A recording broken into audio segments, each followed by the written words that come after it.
माणगाव पंचायत समितीचे माजी सभापती प्रभाकर उभारे यांचे चिरंजीव यज्ञेश उभारे वय वर्ष 23 याचा शुक्रवार दिनांक 30 ऑगस्ट रोजी महाभीषण अपघात झाला।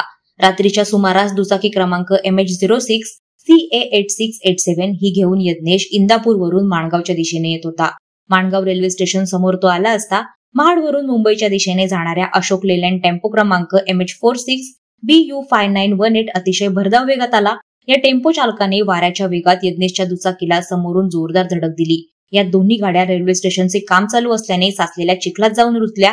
यावेळी यज्ञेशच्या डोक्याला गंभीर स्वरूपाच्या जखमा झाल्या होत्या।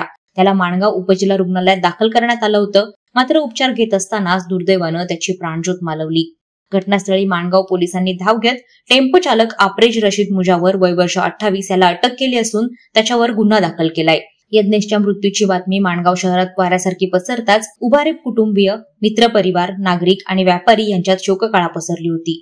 यज्ञेश उभारे याची अंत्ययात्रा 31 ऑगस्ट रोजी सकाळी 10 वाजता काढण्यात आली। यावेळी मोठा जनसागर लोटला होता।